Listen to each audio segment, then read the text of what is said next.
Latest research on Afro DNA pre-Columbus.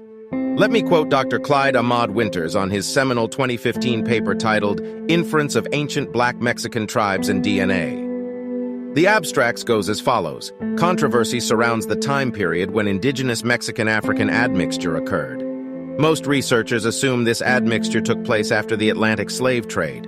But Spanish eyewitness accounts, Mayan skeletons with sickle cell anemia, and West African skeletal remains generally indicate that there were black native Mexican and Mesoamerican communities in Mesoamerica before 1492. Using genetic association studies of available indigenous Mexican and African genome-wide SNP genotypes and HLA, we infer the probable pre- or post-Columbian date for the admixture.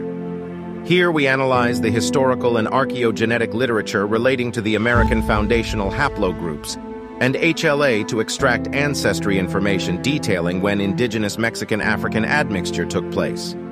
Results: indigenous Mexican and African archaeogenetic DNA and HLA resources were analyzed to determine to what extent admixture had occurred between these populations.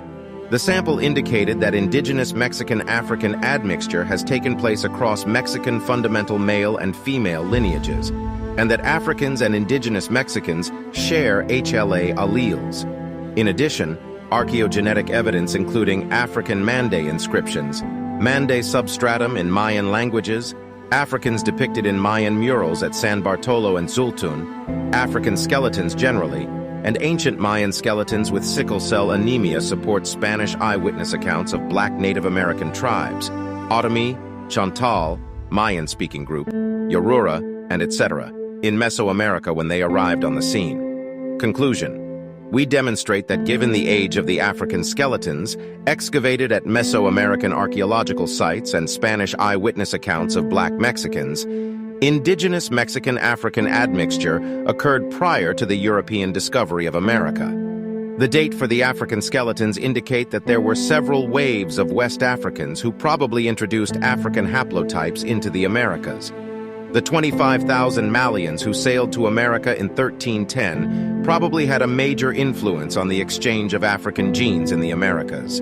It is often explained that the features of the Olmec heads depict native Mesoamericans, and thus could not have been African. We see from this paper that, in fact, the Mesoamericans have these features because there was significant introduction of West African genetic material in their lineage.